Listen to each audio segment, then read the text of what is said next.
नमस्कार दोस्तों, आप सभी का वेन स्टडी में स्वागत है। आज हमारा टॉपिक है वो है क्लास 10th का चैप्टर नंबर 15 प्रोबेबिलिटी। ये हमारा क्लास 10th का लास्ट चैप्टर है। बाकी सारे चैप्टर्स का वीडियो हम लोग देख चुके हैं, आप देख सकते हैं इस चैनल पे। अब हम लोग क्लास 10th के साइंस पे फोकस करेंगे और पढ़ेंगे। तो आगे के वीडियो से अपडेट रहने के लिए आप इस चैनल को सब्सक्राइब कर लीजिए और इस वीडियो को भी लाइक कर दीजिए। ये चैप्टर यानी प्रोबेबिलिटी हम लोग क्लास 9th में भी देख चुके हैं, जहाँ हम लोग एक्सपेरिमेंटल या एम्पिरिकल प्रोबेबिलिटी को देखा। क्लास 10th में जो हमें पढ़ना है वो है थियोरेटिकल प्रोबेबिलिटी, या इसी को हम लोग क्लासिकल प्रोबेबिलिटी भी बोलते हैं, और कुछ प्रॉब्लम्स देखेंगे। तो चलिए इस वीडियो को स्टार्ट करते हैं।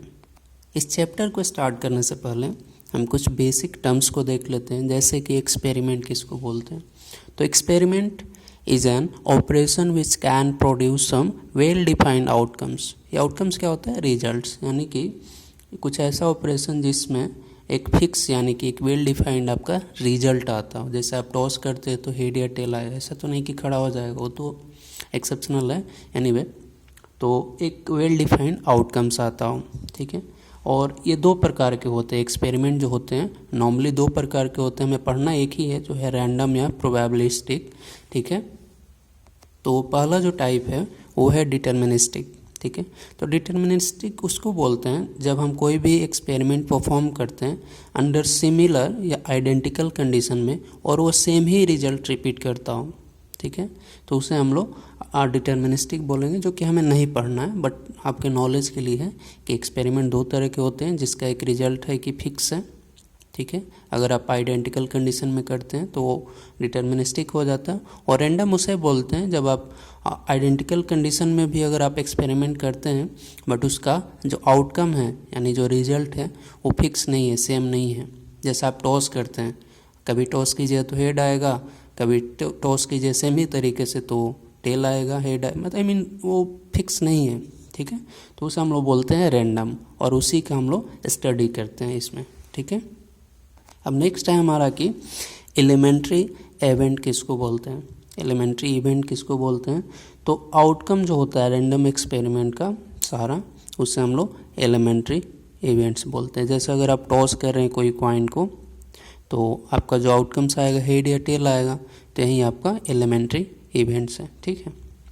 और एक कंपाउंड इवेंट्स होता है, कंपाउंड इवेंट्स, इसमें बोलते हैं कि it is obtained by combining the two या more elementary events associated to the random experiment. जैसे अगर आप कोई डाइस को थ्रो कर रहे हैं, डाइस यानी कि जो लूडो छक्का जो होता है ना, जो हमारा जो डाइस है, अगर उसे आप थ्रो करते हैं तो 1 से लेकर के 6 तक आएगा उसका नंबर, जो फेस पे आपका प्रिंट होता है, ठीक है।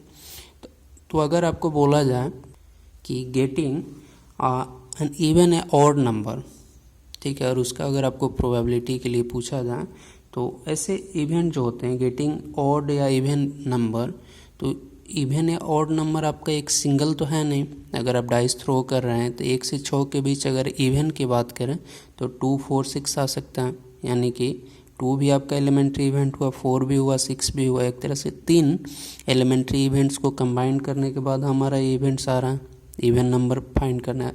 सिमिलरली आपका ऑड भी वैसे ही है 1, 3, 5। तो ऐसे इवेंट्स को हम लोग बोलते हैं कंपाउंड इवेंट्स।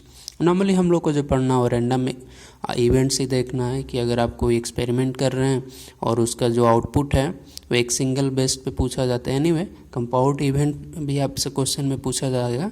हम लोग एग्जांपल में देखेंगे कुछ, जब हम लोग प्रॉब्लम देखेंगे तो उसमें ये चीज़ें क्लियर हो जाएगी। एक्चुअली अगर हम प्रोबेबिलिटी की बात करते हैं तो इसमें कुछ ज़्यादा थियरी है नहीं, केवल आपका एक ही केवल आपका फॉर्मूला है और उसी के बेस पे आपको सारे क्वेश्चंस बनाने होते हैं। मैं आपको आगे बताऊंगा, बट मैं बोलना ये चाह रहा हूँ कि जो इसका जो क्वेश्चंस है एक्चुअली वो आपके दिमाग से ही बनेगा। आई मीन दिमाग इन द सेंस कि जो क्वेश्चंस दिया हुआ है उससे आपको वो फेवरेबल जो आपका आउटकम्स जो पूछ रहा है, यानी जो क्वेश्चन जो आपसे डिमांड कर रहा है वो आपको इमेजिन करना है, ठीक है, और उसके बाद आपको सॉल्व करना है। हम लोग क्वेश्चंस में इसको और क्लैरिफाई करेंगे। सबसे पहले चलते हैं हम लोग टॉपिक पे। तो यहाँ पे दिया हुआ है कि क्लास 9th में हम लोग क्या पढ़े थे, ठीक है। तो क्लास 9th में हम लोगों ने पढ़ा था एक्सपेरिमेंटल या एम्पिरिकल प्रोबेबिलिटी। तो तो ये होता क्या एक्चुअली, तो एक्सपेरिमेंटल या एम्पेरिकल प्रोबेबिलिटी होता है, नाम ही से एक्सपेरिमेंटल, यानी कि जो भी हमारा आउटकम्स है वो एक तरह से ट्रायल के बाद हम चेक कर चुके हैं, यानी कि आउटकम्स आपका एक्सपेरिमेंट के बाद प्रोड्यूस हुआ है, उस पर हम लोग प्रोबेबिलिटी निकालते हैं। जैसे आपने 5 बार आपने हेड टॉस किया और उसका आउटकम्स कुछ दे दिया कि फर्स्ट टाइम पे हेड आया, सेकंड पे टेल, फिर थर्ड पे भी टेल, फोर्थ पे हेड, फिफ्थ पे हेड, ऐसे करके।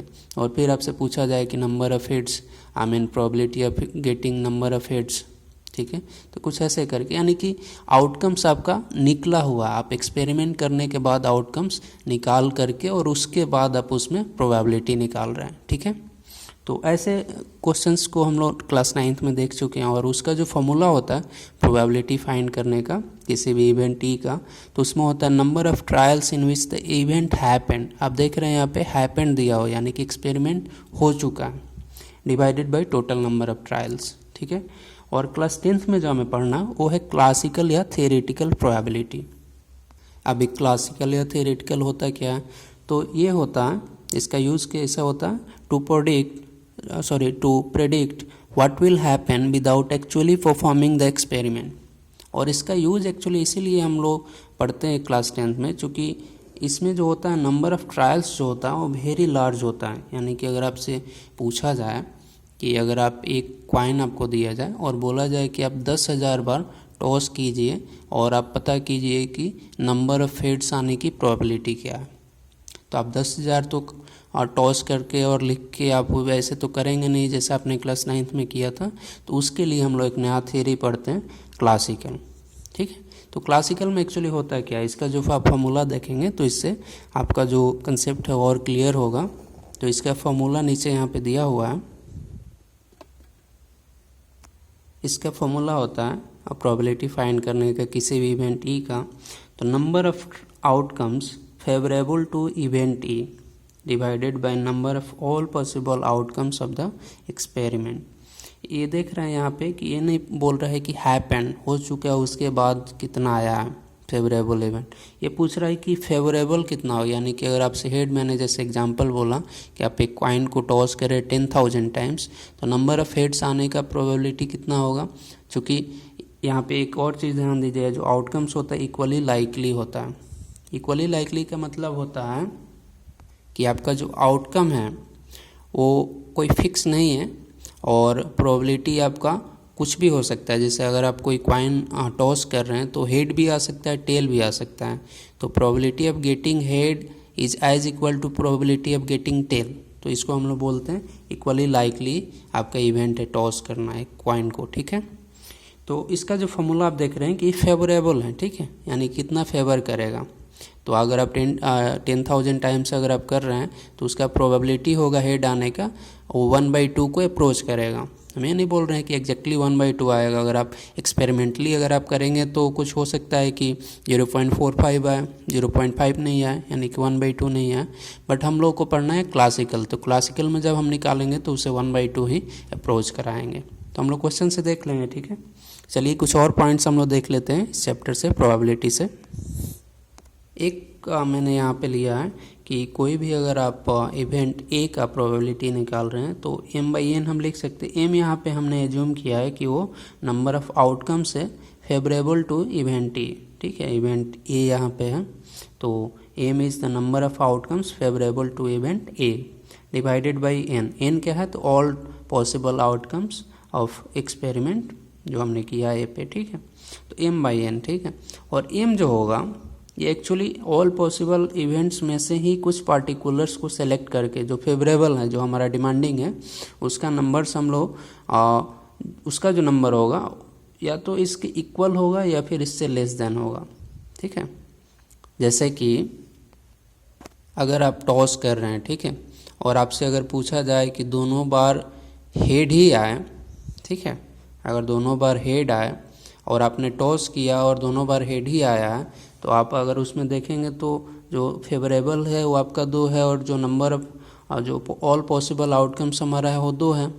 तो ऐसे में आपका 2/2 हो जाएगा, यानी कि फेवरेबल आपका इक्वल हो जाएगा total number of trials. Anyway या तो इक्वल होता है या लेस देन होता है, और ये 0 से n के बीच होगा m का वैल्यू। और अगर n से हम डिवाइड कर देते हैं तीनों में, ये एक्चुअली ये आपका कैलकुलेशंस है एक तरह से, हमें एक रिजल्ट हमें यहाँ पे फाइंड करना है नीचे वाला। तो अगर n से अगर इसमें आप डिवाइड करेंगे 0/n तो 0 हो जाएगा, m/n हमने लिख दिया, n/n 1 हो जाएगा। तो m/n हमारा क्या था, ये प्रोबेबिलिटी था a का, किसी इवेंट a का। तो यहाँ पे हम बोल रहे हैं कि कोई भी प्रोबेबिलिटी, अगर आप प्रोबेबिलिटी किसी भी इवेंट का फाइंड करते हैं तो या तो 0 होगा या फिर 1 होगा या फिर इसी के बीच में होगा, 0-1 के बीच में। नेक्स्ट एक और आपका एक पॉइंट है जो हमें पढ़ना है, वो है जियोमेट्रिक प्रोबेबिलिटी। जियोमेट्रिक से मतलब ही है कि कुछ एरिया वाइज या ग्राफ वाइज अगर आपसे दे करके क्वेश्चन पूछें तो उसका प्रोबेबिलिटी निकालने का फॉर्मूला होता है measure of the specified part of the region divided by measure of the whole region. हमने यहाँ पे एक एग्जांपल भी दिया है, उससे आप समझ सकते हैं इजीली। सपोज कीजिए कि ये आपका एक एरिया दिया हुआ है ओवरऑल, आप 6 यूनिट है एक्चुअली, आप 6 मीटर भी मान सकते हैं, 6 सेंटीमीटर भी, ठीक है। तो मैंने मान लिया कि मीटर में दिया हुआ है डेटा। 6 मीटर का ये आपका ब्रेथ है और ये 9 मीटर का लेंथ है, और इसमें एक आपका लेक है इस कॉर्नर पे जिसका लेंथ आपका 3 मीटर और ब्रेथ जो भी है, लेंथ एंड ब्रेथ 3 मीटर इस दिया हुआ है, ठीक है। तो अगर आपसे पूछा जाए कि एक हेलीकॉप्टर अगर आपने क्रैश किया है अगर लेक में, तो उसका प्रोबेबिलिटी फाइंड कीजिए कि वो लेक में ही क्रैश किया होगा इस रीजन में। तो उसका प्रोबेबिलिटी निकालने के लिए हम इसी फॉर्मूला की यूज करेंगे, यानी कि कुछ स्पेसिफाइड पार्ट का मेजर हम लोग निकालेंगे divided by the whole region. तो ये स्पेसिफाइड पार्ट है, हमारा क्वेश्चन दे रहा है कि लेक में क्रैश करने का क्या प्रोबेबिलिटी होगा इस जंगल में, जो भी रीजन दिया हुआ है आपका रेक्टेंगुलर रीजन, तो उसका प्रोबेबिलिटी हम निकाल लेंगे। इसका एरिया निकालने के लिए 3 × 3 ऊपर हो जाएगा, और ओवरऑल आपका रीजन का लेंथ एरिया क्या होगा 6 × 9, तो ये हो गया 9/54। ये होगा आपका जो प्रोबेबिलिटी आएगा 1/6 आ जाएगा, ठीक है। तो ये आपका था। और एक आपका ये पॉइंट होता है कि सैम्पल स्पेस क्या होता है प्रोबेबिलिटी में। तो सैम्पल स्पेस होता है वो ऑल पॉसिबल आउटकम्स होता है। जैसे कि अगर आप एक सिंगल कॉइन को टॉस कर रहे हैं तो ऑल पॉसिबल आउटकम्स क्या होगा, हेड एंड टेल। तो हेड और टेल दो आपका सैम्पल स्पेस हो गया, इसे एस से डिनोट करते हैं। 1-2 पॉइंट और है, चलिए उसको देखते हैं। नेक्स्ट आपका पॉइंट है कि the sum of the probability of all the elementary events of an experiment is 1, ठीक है। नेक्स्ट आपका है कि ये P(E) is equal to 1 - P(E). ये E' क्या होता है एक्चुअली, तो कंप्लीमेंट होता है कोई भी इवेंट E का, यानी कि probability of complement of an event E, उसको शो करेंगे हम लोग P(E) से, और इक्वल होता है 1 - प्रोबेबिलिटी ऑफ इवेंट E, ठीक है। और E और E' को दोनों का हम बोलते हैं कि एक कंप्लीमेंट्री इवेंट्स है ईच अदर के, ठीक है, एक दूसरे के। एक होता है कि एक श्योर इवेंट होता है, एक होता है इम्पॉसिबल इवेंट। श्योर इवेंट जैसे कि एक बैग में आपका 5 रेड बॉल दिया हुआ है, और अगर आपसे पूछा जाए कि अगर आप उसमें हाथ डाल के बिना देखे हुए अगर कोई भी बॉल निकालते हैं, रेड आने की क्या पॉसिबिलिटी है, तो 100% है कि रेड ही होगा, चूँकि पाँचों के पाँचों बॉल उस बैग में आपका रेड है, ठीक है। तो ऐसे प्रोबेबिलिटी को बोलते हैं श्योर प्रोबेबिलिटी, या फिर सर्टेन इवेंट्स ऐसा है, और उसका प्रोबेबिलिटी होता है 1 होता है, ठीक है। और इम्पॉसिबल इवेंट्स होता है, उसका प्रोबेबिलिटी 0 होता है। जैसे इम्पॉसिबल इवेंट्स का कि एक दिन में आपका 25 आवर्स होने का क्या प्रोबेबिलिटी है, तो एक दिन में मैक्सिमम आपका 24 आवर्स ही हो सकता है, तो 25 आवर्स होने का प्रोबेबिलिटी 0 होगा। तो ये था हमारा थियरी पार्ट। चलिए हम लोग 2-3 क्वेश्चन देखते हैं, उससे आपका कंसेप्ट टोटली क्लियर हो जाएगा। चूँकि ये चैप्टर में कुछ थियरी ज़्यादा है नहीं, केवल एक ही फॉर्मूला है और उसी को अप्लाई करना है ऑन डिफरेंट एस्पेक्ट। तो चलिए हम लोग देखते हैं। क्वेश्चन है हमारा फर्स्ट क्वेश्चन कि 1 card is drawn from well shuffled deck of 52 cards, the probability that, 4 आपका कंडीशन यहाँ पे दिया हुआ है। ये क्वेश्चन एक्चुअली पूछ रहा है कि आपका जो पैक होता है कार्ड का, उसमें से कोई एक कार्ड खींचा गया और पूछ रहा है कि उसका क्या प्रोबेबिलिटी होगा कि अगर जो खींचा गया कार्ड है वो एक ब्लैक कार्ड हो, या फिर वो एक किंग कार्ड हो, और या फिर वो ब्लैक क्वीन हो, या फिर वो कार्ड डायमंड क्वीन हो। तो सबसे पहले तो आप कार्ड में समझ ले कि ओवरऑल जो नंबर ऑफ कार्ड्स होता है वो 52 होता है, जैसा ही क्वेश्चन में दिया हुआ है। और वो 4 टाइप का होता है, ठीक है। 4 कलर, कलर तो 2 ही होता है, एक तो हो गया ब्लैक और एक हो गया रेड। और ब्लैक में भी 2 टाइप है, एक है स्पेड्स, ऐसा जो सिंबल होता है उसे स्पेड बोलते हैं। ये जो आपका सिंबल है ये क्लब्स का है। और ये जो रेड में भी जो 2 टाइप्स हैं, एक है आपका हार्ट्स है और दूसरा जो है डायमंड्स है, ठीक है। तो चलिए हम लोग क्वेश्चन पे चलते हैं। और ये चारों का नंबर, जैसे इसका जो संख्या होगा स्पेड्स का वो 13 होगा, ऐसे ही 13 ईच का है, इसका भी 13, इसका भी 13, इसका भी 13, इसका भी 13, ठीक है। नीचे मैंने वही समझाया है, ठीक है। तो चलिए हम लोग फर्स्ट क्वेश्चन पे चलते हैं कि जो कार्ड अगर हम खींचे, अगर वो ब्लैक कार्ड हो तो उसका प्रोबेबिलिटी क्या होगा। तो ब्लैक कार्ड का संख्या क्या होगा टोटल, चूँकि स्पेड और जो क्लब है दोनों ब्लैक होते हैं, तो 13 + 13 कितना हो गया 26 कार्ड ब्लैक का। तो नंबर ऑफ फेवरेबल आउटकम्स कितना होगा 26, और ओवरऑल जो नंबर आपका है वो है 52, तो 26/52 आपका हो गया प्रोबेबिलिटी 1/2। सिमिलरली अगर आपसे पूछा जाए कि जो कार्ड खींचा गया वो एक किंग कार्ड है, वो किंग कार्डो खींचा जाए, तो किंग एक्चुअली 4 ही हो सकता है, 4 कलर में किंग एक ही होता है और 4 कलर है एक्चुअली, तो 4 टाइप के 4 कार्ड होगा किंग का। तो नंबर फेवरेबल जो आपका होगा इवेंट्स वो 4 होगा, और ओवरऑल आपका कार्ड का संख्या 52 है, तो 4/52 आपका यानी कि प्रोबेबिलिटी हो गया 1/13 इसका। थर्ड आपका है कि एक ब्लैक क्वीन कार्ड हो, जो खींचा जा रहा है वो एक क्वीन कार्ड हो और वो ब्लैक हो। तो चूँकि ब्लैक 2 कलर है, एक तो स्पेड है एक आपका क्लब है, और क्वीन एक ही होता है यानी कि 2 कलर का 2 होगा क्वीन, तो इसका जो फेवरेबल इवेंट होगा वो 2 होगा। और टोटल नंबर ऑफ आपका जो कार्ड है वो आपका है 52, तो 2/52 यानी कि 1/26, ये आपका इसका प्रोबेबिलिटी होगा। लास्ट एक क्वेश्चन था कि वो डायमंड क्वीन हो, तो डायमंड क्वीन आपका एक ही हो सकता है, तो ओवरऑल जो आपका इसका फेवरेबल आउटकम्स होगा नंबर उसका 1 होगा, और जो टोटल कार्ड है 52 यानी कि इसका जो प्रोबेबिलिटी निकलेगा 1/52 होगा। चलिए नेक्स्ट क्वेश्चन एक देखते हैं हम लोग। नेक्स्ट हमारा क्वेश्चन है कि एक डाइस को थ्रोन किया, फेंका जा रहा है एक बार, तो पूछ रहा है find the probability of getting a prime number, या फिर a number which is multiple of 3, या फिर नंबर जो ऑड हो।